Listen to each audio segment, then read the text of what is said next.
Hello అండి, నమస్తే.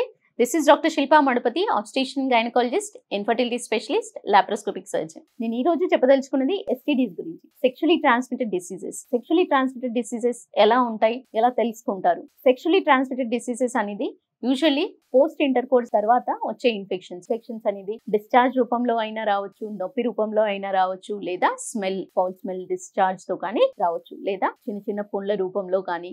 ఇవన్నీ కూడా సెక్షువల్లీ ట్రాన్స్మిటెడ్ ఇన్ఫెక్షన్స్ కింద కన్సిడర్ చేయడం జరుగుతుంది. ఈ సెక్షువల్లీ ట్రాన్స్మిటెడ్ ఇన్ఫెక్షన్స్ ని కలర్ ఆఫ్ డిశ్చార్జ్ ని బట్టి కూడా, లీజన్స్ ని బట్టి, ఏ రకమైన పింపుల్స్ ఉన్నాయా, లేదా అక్కడ పస్ లాగా ఏమైనా వస్తుందా, లేదా ఇచ్చింగ్ ద్వారా ఏమైనా డ్రైనెస్ ద్వారా ఉందా, వాట్ టైప్ ఆఫ్ డిశ్చార్జ్, ఏ రకమైన డిశ్చార్జ్ ఉంది, ఏ రకమైన వూండ్ ఉంది, దాన్ని బట్టి సెక్షువల్లీ ట్రాన్స్మిటెడ్ ఇన్ఫెక్షన్స్ అనేది కేటగరైజ్ చేయడం జరుగుతుంది. దీంట్లో సెక్షువల్లీ ట్రాన్స్మిటెడ్ ఇన్ఫెక్షన్ లో వచ్చేసి ప్రోటోజోవల్ ఇన్ఫెక్షన్స్ ఉంటాయి, బ్యాక్టీరియల్ ఇన్ఫెక్షన్స్ ఉంటాయి, వైరల్ ఇన్ఫెక్షన్స్ ఉంటాయి. అంటే వీటిని కొన్ని టెస్ట్ల ద్వారా టార్చ్ ఇన్వెస్టిగేషన్స్ అంటారు, వైరల్ మార్కర్స్, వైరల్ ఇన్వెస్టిగేషన్స్ అంటారు. HIV కానీ, HPSAG కానీ, హెపటైటిస్ వైరసెస్ కానీ, హెపటైటిస్ C ఇన్ఫెక్షన్స్ కానివ్వండి, లేదా సిఫిలిటిక్ ఇన్ఫెక్షన్స్ కానివ్వండి, లేదా ప్రోటోజోవల్ బ్యాక్టీరియల్ ఇన్ఫెక్షన్స్ ఏమన్నా ఉన్నాయా, క్లమీడియల్ ఇన్ఫెక్షన్స్ ఏమన్నా ఉన్నాయా.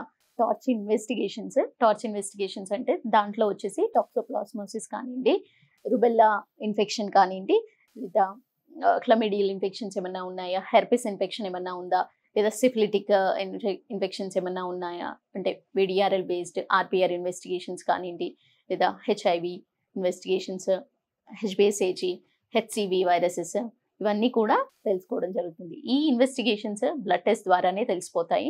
సో ఒకవేళ ఈ సివియారిటీ కనుక ఎక్కువ ఉన్నట్టయితే, అంటే ఇన్ఫెక్షన్స్ పాజిటివ్ ఉన్నట్టయితే, ఇన్ కేస్ లీజన్స్ ఉంటే అక్కడ ఉన్న లీజన్స్ నుంచి టిష్యూ టెస్టింగ్కి పంపించడం జరుగుతుంది. టిష్యూ టెస్టింగ్ పంపించినట్టయితే ఎంత యాక్టివ్ ఫేస్లో ఉంది, వాళ్ళకి ఎంతవరకు ట్రీట్మెంట్ అవసరము.